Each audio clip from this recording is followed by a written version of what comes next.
Have you heard this story before? Yeah, several times. Yeah. This isn't the story that gets gruesome, is it? No. This isn't the story that gets gruesome, is it? This isn't He probably can't, he's taking his hearing out as well. This isn't the story where... No, it isn't. Okay. I just didn't think we should tell that one. Sì, Radio Italia 1, qui sono Antonio Dottore con un programma di attualità e approfondimento e stiamo parlando con Mario Giovine, che vedete, chi sta guardando su Facebook Live. La tecnologia funziona. So you told the story of these people who kept on changing the time on their clocks, on their watches, and everyone, you said, got into trouble because they were shortening their night shift. What sort of trouble did they get? Well, the whole group was ordered by the brigadier of the camp. Battle, what do they call it? A fatigue or battle dress. Yeah. Had to dress up. Okay. Everything they had, gas masks and... That sounds pretty heavy. Uncomfortable. And they had to march at full... They had to march at full... So with all this gear on. Yeah. Up this hill. Yes. I forget the name of the place. I've been back there since. And, And everyone behaved after that? I didn't have to go because I was a leader. Oh, I okay. had nothing to do with the watch. Yeah, okay. So when we, so they said, you don't have to go, all leaders do not have to go. So we went, I was sitting in my tent and this fellow in the Jeep came along and said, I want to come for a ride. So we'll take you up past the boys that were at the slope with gas masks on, walking up this steep hill as punishment for doing this, turning the clocks forward. Okay. And that's what happened. That's what happened. Okay. So you did some training there. Yes. I was going to say fattened you up. No, they leaned you up and made you fitter. And then did you get sent to a jungle? Yes. Got sent over there on a Dutch boat, the Van Hoots. Yes. I'll never forget that boat, the Van Hoots. And I don't know how long it took us to go over there, but it was very hot and steamy. And get some of the soldiers down in the basement, 60, into the shower, so they could wash it all the way. Oh, So I didn't like that very much, so I went up top yes. for a shower. I don't get seasick. Oh, that's good. But eventually we got over there, but we landed at Mill Bay. And we were there for 2 days, just camping. But we got orders to be ready to ship out. And we shipped out on the American landing barges. It took us out overnight to go up to a place called CO. Mm-hmm. And that's when everybody got seasick. And they were sick on the floor, but as the boat was going up and down there, all this water and this mess of going backwards and forwards, up and down, everybody. Yes. Well, that reminds me of the first few days I got on a ship going from here to Italy. The first 3 days between Adelaide and Fremantle were terrible. And the sailors would say, no, don't be sick here, I've just finished cleaning. That was part of their job. Okay, so you got up there. Did you see, what was it like, the action? Did you have to fight properly, so to speak? Not very much, no. Okay. We're just more or less on patrols. On patrols? Yes. We stopped at this place called CO, Yeah. and that's when some of the fellas got out of the boundary areas, Yes. and they had a password before they could move anywhere. Anyway, these 2 or 3 guys went out in the areas to relieve themselves. Uh-huh. And as they were coming back, they were accosted. What's the password? And it was pitch black. It was as black as what that thing is there. Yeah. And they couldn't have passed with some of they were shot. Oh, Yeah, so 2 or 3 of them died through that accident. Australians. Yes, they shot with their mates like that. Oh, They didn't get out at all. yeah, yeah. And did you meet any Japanese sort of meet? Okay, you said not much shooting or war activity, was it? No, I went out on a patrol with the sergeant and with the what do they call it, 67, I think. And we had to be very quiet because of the way you do your training. Make sure you don't trip over the little stones that make noise or walk on a stick that doesn't crack. Okay. Or you give your pot away.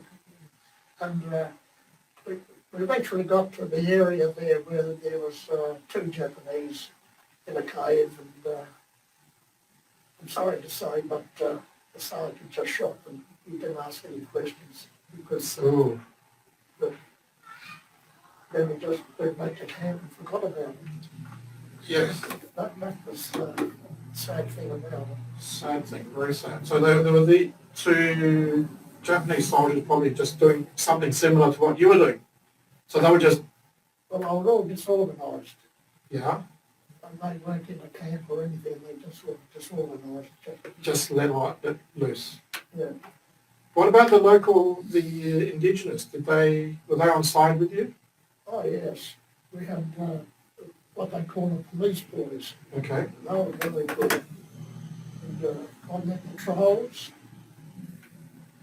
I was on guard this particular night when this accident happened, and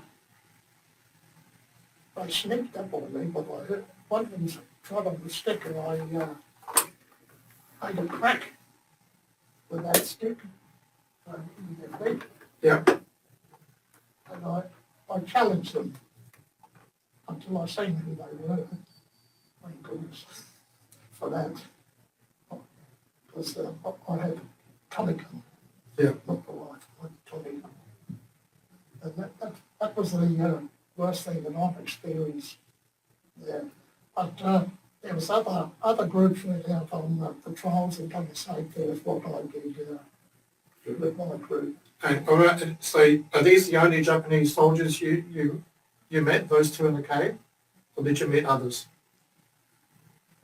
They're the only ones. Um, The only ones I met was in the prisoners of war. prisoners of war. So who are these? Tell us about the prisoners of war. What's that?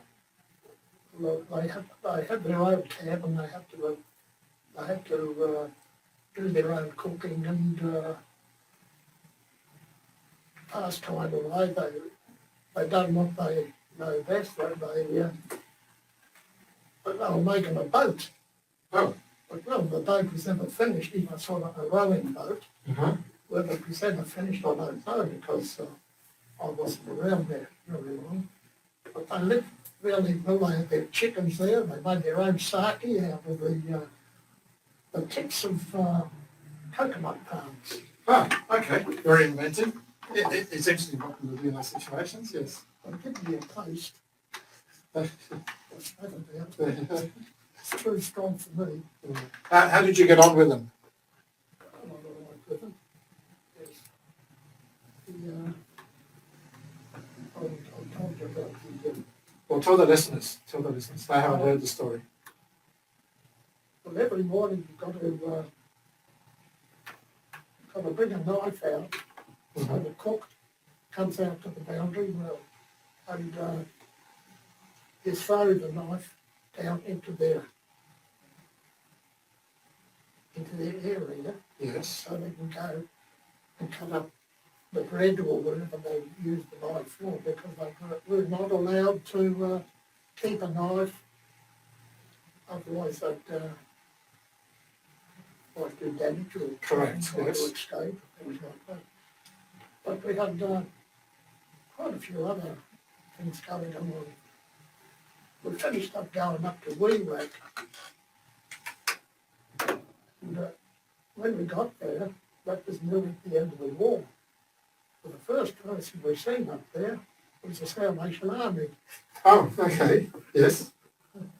With their trolley, making tea and coffee for the soldiers. So behind them there was a boat that brought them up there, and that put them on the jetty. They got their coffee machines going, and that was quite a surprise. Yeah. You were telling me that you were a guard in the prison in the camp, I was a guard, yeah, and how were the prisoners of war? How did they behave? quite well. They were out of the war. They didn't want to be involved in anything mischievous. Yeah, most people don't like to be killed, be shot at. Yeah. And most people don't like shooting others either, but certainly they don't like to be shot at. And you got on okay with it? Yes, I did. Anyway, when we got up to Matane, it's around the time when the war ended. Mm-hmm. So then we had to walk all the way back to another camping area. It was like a holiday. We had all our tents on the shoreline, beautiful surf was coming in. I finished up getting a surfboard and I used to do the waves quite well up there. Oh, wow. Oh. Nice and sandy. I hadn't heard that story before.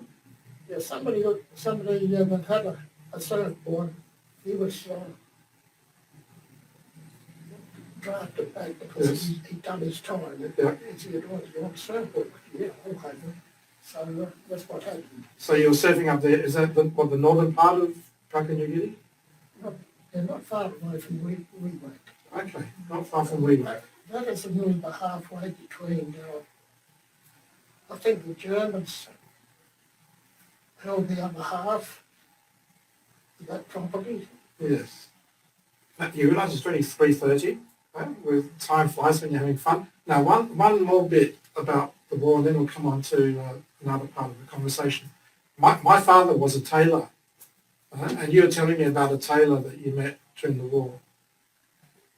Well, I didn't know him, but he just said, give me the thing. And Give you what? give me the parachute. So someone. I'll make you pajamas. Okay. I got my pajamas. So someone made you a pair of pajamas. Yes, Who was this? Japanese. A Japanese tailor. He offered to make you a pair of pajamas. Yeah, yeah. And what sort of material was it? Parachute. Yeah. Silk parachute. Silk. So you had silk pajamas. Yes. Wow. Talk about luxury in the war. Okay. Now, as I said, have another short break with some messages from our sponsors, and we'll come back and we'll talk about this name Giovine and where Giovine comes from. So, Brian, we talked about the war, your veteran experience. Now, so don't just call you Brian. Yeah. Sorry, Mario. Yeah, the brain and the tongue always work together. So, Giovine, where does this name come from? Where were you born? Canelli. Canelli, Canelli, north of Italy. near Asti. Asti. That's right. And so, I don't know much about it. I was only 4 years of age when I come out. So 4 years of age. Okay. But you know, it's a major wine growing area, wine producing area. so my father used to tell me. He used to tell you, yes. Did your father make wine? Yes, he made some wine. They even had their own wines themselves. Only small patches, because they didn't have huge patches like they got out here. Yeah. So, okay, well, what's happened? You came out age of 4, I don't know, do you remember much of coming into a different country? Must have been a big shock, or was it a big adventure? It was more as an adventure. Yeah, Indeed. you're like going on a big holiday. Mm. That's right. But when I started going to school there, that was the adventure. But why? Why do you think that was an adventure? It's something different. Uh-huh. Can't go into a school. Yes. I never went to a school in Italy. When you were I was little, too- yeah. I was too young. Yeah, yeah. And where were you living? Where did you go? I said, I don't know. When you got here? Where did you live here? In, Oh, did you come to Adelaide straight away? and we went up to Giovine, we got on the farm Ah, okay, in the hills. in the hills there. And my dad couldn't make a go of it, so they had to leave because they weren't making money. The money they were making, they were spending it on different things. They even had a bore put on there to get water, but they couldn't find water. And my dad and his brother finished up making a big dam up there to try and catch the water when it rains so they can water the... Okay, so what time, so if you're born in 1924, you said you were 4 when you came out, 1928? Yeah, Okay, so just in time for the Depression, I suppose. it was pretty harsh. So, and after a few years that didn't work out, you came down to Adelaide? Yeah, well, my dad and I walked from the farm over the rim of the hills with a cow, Oh, so we can have milk for the family. okay, yes. And it was quite a walk. We finished up at Penfold's winery. Wow, okay, that's a long walk. And so, Then we finished up into this house in St. Street, Graves Road. corner of Grave Street. It was a tin house with another family. yes. I have a photo in my possession here to show you if you'd like to have a look at Yes, we can have a look at that. show you what the house looked like. So you came and you lived, is that where you moved? You moved down to Graves Road? Yes, we stopped there for quite a while. And I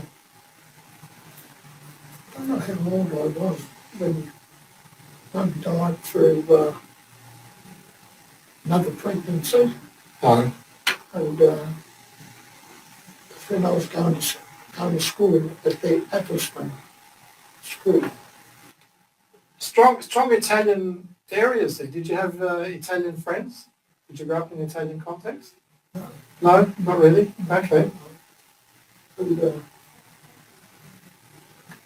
I even had a game of football. My first game of football with the other school kids there. Yes, okay. Well, now, you come down to the city. I think did you live in Franklin Street or did you have a shop? My dad moved from Grave Street. We went into the city. And how he got the connections, I don't know. But he moved into this shop and shoe repairing shop. Mm-hmm. And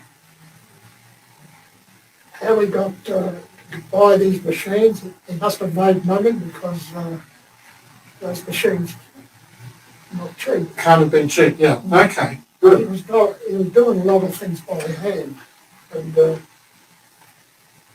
he used to go to the leather house and buy his leathers and all the goods that he used to repair Oh. shoes with, you see. So, and there's a long career in shoe and boot making. You worked for Rossiter's for a long time. Because first of all, I went to the school just up the road in Franklin Street. It was a Catholic school. Yes. I was there for probably 3 or 4 years. Mm-hmm. And when I was 13, my father said to me, "You've got to go out to look for a job." Yes.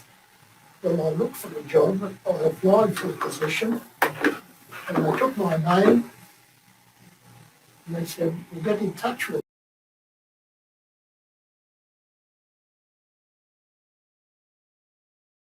Put my name, get out to look for another job. That wasn't good enough. So I think I must have looked up the advertiser to find Rossiter's looking for apprentices. So I went out to Rossiter's in Huntley. I applied for the job, I got it. No, I was there for quite few years until I was 18. I was made an apprentice. When I was 18, I volunteered for the army. And then And that's how we got into that other story that goes into the other story, yes. that we've just told. Okay. Now, have you been back to Canelli? I didn't go back to Canelli, but I went for a tour over in Italy. I went to Rome and done all some other little places that I just can't think of at the moment. I did go back there. I thoroughly enjoyed it. And people were quite surprised at what I was doing at the age of 89.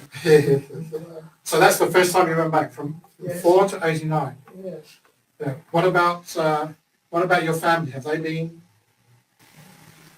Ryan has been back there with his wife and, for a trip to Canelli. And they went Sure. Well, let's ask. Yes, Benoit. to England. So Okay.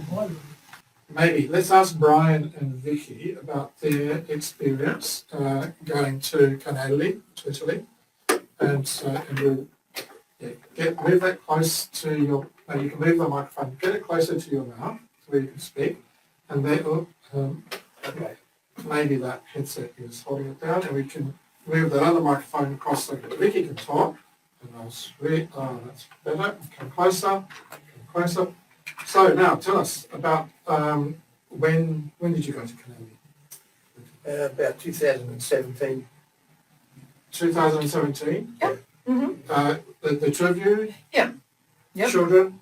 No, just by ourselves. Yeah. And what was that like? Because you might have heard a lot about it, or maybe not. I don't know. Did your dad at the age of 4 probably didn't have much of a memory? No, that's why we thought we'd go and see what the place was like. And we hired a car and I drove up to north of Italy. What was it like? Is it a small town? A big? No, small. There's about 10,000 people Yeah. live there, so not very big. We spent several days there. Quite emotional. Emotional. Having, particularly for Brian, having that connection. And then from Canelli we went to Bobbio, which is where Mario's mum was from. Bobbio, yes. Yeah. So again, very emotional, but the Giovine name is quite well known in Canelli. There were buildings with names on it, streets with the name on it as well, and a lot of people actually mentioned, if you mention the name, they weren't surprised by it. Okay, so let's go back to this emotion. What was the emotion, Brian? Come in. So how did you feel? What? I just started thinking of my grandma I've never met. Okay. Again, getting quite emotional, yeah. And having a connection to a land that you've not been to before.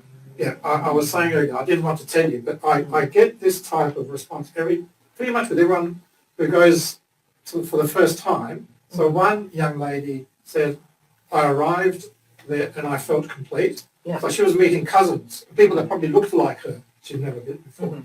Or others saying, I crossed over the border and I felt at home. So they could connect with their father, their mother as little kids and knowing what the experience might have been. And Vicky, what about you? What's your Italianness? Oh, I have no Italianness. Yes. Other than in the 70s, I did actually live there for a while. I lived in Caserta, down near Naples. Beautiful. Yeah, it was lovely. Why were you living in Caserta? It was the young thing to do. I left Australia at 19 to do a bit of travelling. Fell in love with Italy and met some friends. We stayed there for a while. Did you speak Italian? I did when I was there. Had spoke no Italian until we went back, and I was surprised at how much I could remember, or I could make myself understood, or I could understand. But up until we went back, No, I didn't speak Italian. Okay, I'm going to have another break for messages from our sponsors, and we'll come back to speak to Brian and Vicky. Nice spot though. Beautiful. The church where they were married. Yeah. Your grandparents were Oh, married. massive big church in Woodley. Huge. It was quite an emotional ride. It was just being cherished memories and thinking, wow, Dad could never get back here. Here we are. And yeah, And that, like I said, the boys had that same feeling when they went there. Dad used to tell me, his dad used to go courting, walk all the way up the hill to his, up the Woodley overseas. That's about a 20-minute drive up the hill. A 20-minute drive. Yeah. Could have even been a bit more, I'm not sure. It seemed that far drive from Canelli up to Woodley. Sì, Radio Italia 1, qui Antonio Dottore con programma di attualità e movimento. Abbiamo nello studio Mario Giovine, il figlio Brian e la nuova Vicky. Now let's come back. We finished off saying that Vicky spent some time in Caserta and went back and had some of the Italian stuff. Are you the person who speaks most Italian in the family? Maybe. And so I think we're talking about a couple of little things about visiting both Canelli and Mumbio, where Nonna was from. And Brian was saying it was a 20-minute drive from Canelli up the hill to Mumbio. And so your grandfather wasn't driving when he was going to court your grandmother. He walked up the hill. He'd walk up the hill. Go courting with his, with my grandmother. So my father told me. Yes. Wow. Okay. Now, Vicky, sorry, you were saying you're not, you spent some time in Italy, but you're not from Italian extraction. No. What? Predominantly British, yeah. And in 2019, after having done a DNA test and doing a little bit of family history, I went to Cornwall for the first time. I've been to the UK but not to Cornwall, and felt the same emotion there. Of belonging. Of belonging, yeah, absolutely. And so I can understand, not exactly, when Indigenous people's talking about country and attachment to country, Yeah. it's very real. Mm. Yeah. So, okay, normally we have half-hour time slots for our guests. We're looking for the full hour. We're just lucky we didn't have another person lined up. And so now let's come back to Mario for a couple of minutes. So what did you feel when they told you about their experience going to Canelli and Bobbio and maybe bringing back some souvenirs? Because you didn't go there. I said to myself, something. I wish I had have done it. You wish you had done it. I wish I had have done it. Instead of going in this other tour. I probably could have went up there because I had 2 or 3 days left over my tour. Yeah. But I didn't know how to go about it. Mm. To go up to try and see if my relatives. So But that's the story. that's the story. Well, I'll just say thank you. Thank you very much for coming in to tell your story and share it with us. I'm pleased that we had the extra time to be able to chat and just start with the stories. Maybe we'll have more conversation. And there's a thought that I won't express right now, but we'll talk about it a bit later. Health permitting, we can have some more interactions. And so again, thank you very much. Okay, thank you very much. Okay, Thank Yeah, you. that's been a pleasure. Thank you, that was wonderful.